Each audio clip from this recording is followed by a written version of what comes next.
Hello, good evening, everybody. It's late here in the Ohio. As of this video, it is 2 in the morning. You will be watching this at 9:30 p.m. like usual, but here I am at 2 in the morning because that's when I have time to do this.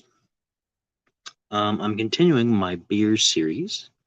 The last beer I did was the New Belgium Belgian style ale triple. Tonight, I'll be continuing with something random, which is the Deschutes Deschutes Deschutes. I don't know what it means at all. The Deschutes Jubelale, festive winter ale. So that's what I'm gonna do. Now I'm kind of on the fence about winter ales because sometimes they're not so great. Sometimes they're pretty fabulous. So it just depends on the flavor profile that these guys have done. And I feel like I've had them before, but I don't think I have actually reviewed them before. So here we go. We're going to do that tonight. Smells good. Smells decent. Smells like an ale. Let's pour it in and see if we can get a good head on that. No jokes, please. It's not that kind of a show. Looks like it's going to work out pretty good, though. Yeah, that's nice. That's a solid. All right. See? There we go. That's good.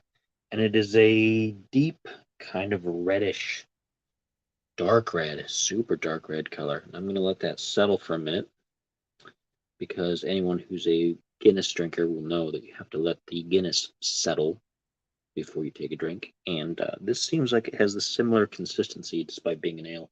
It might be a little heavy in the porter or stout region. I'm going to let that settle for a minute. I've had some really good ales, holiday ales in the past, like winter ales, Christmas ales, that kind of thing. And I've also had some really, really terrible ones that were just not very good, that were going for a certain flavor profile and just didn't seem to make it. So I'm hoping this one turns out pretty good. It smells good. Smells decent enough, like a gingerbread kind of thing. So let's see what we have now that we've let it settle. It's very dark. It's very deep red. You can't really see the red, maybe a little bit in the bottom from where you folks are. But yeah, very deep, dark in color. So very dark ale. And it says on the side, cozy up fireside with this festive winter ale full of spice notes and a robust malt character of toffee and dusted cocoa, an original since 1988. Okay, well, the 80s were a strange time to be alive. I should know. I was there.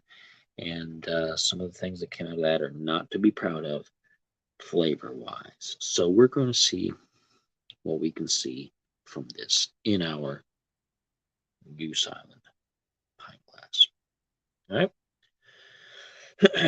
Bottoms up.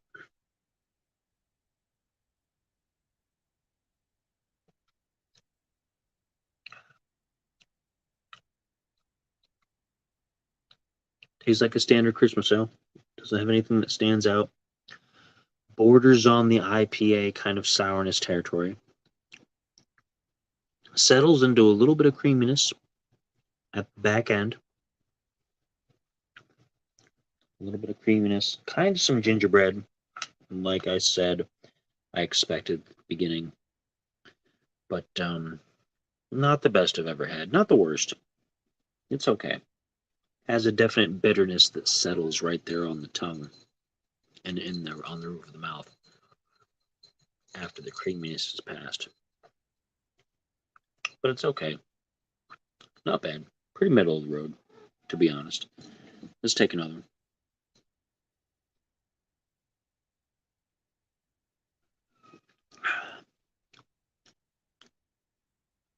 one. Yeah, it's okay. Pretty standard winter ale, Christmas ale kind of stuff. Bit better. Bit better. Not the most flavorful. that I've ever had from a Christmas ale or a winter ale, as it is. And this is a 6.7% alcohol per volume. So not the strongest alcohols either. Last week's, I believe, was an 8 point something, if I remember correctly, or maybe I'm wrong. I think it was an 8 point something. But which that doesn't always make a difference. I mean, sometimes it's better just to have a flat, like any other regular beer. But the craft beers like this tend to be a little bit higher in alcohol content, which kind of adds to their charm. But it's not doing this one any favors. Despite how dark it is, it tastes like it wants to be an IPA. It's got some of the flavor of an IPA, but it's heavy. And I don't like that combination. I don't like the flavors of most IPA. I don't really care for it. And if I want a heavy beer, then I want a lot of flavor to back it up. Like if you have a Guinness, it's very, very heavy. It's a stout, clearly, but it is very flavorful. It has a definite taste to it. I don't know. This just isn't hitting that. A little bit of dark chocolate is kind of pulling out at the very end now that I've been talking and the saliva glands are kind of flowing. But not enough to really save it. So this is not one of my favorites.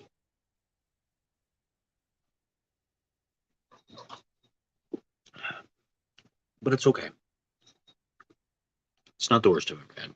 I wouldn't pick this for a holiday party, but if somebody offered me one while I was there, I wouldn't say no.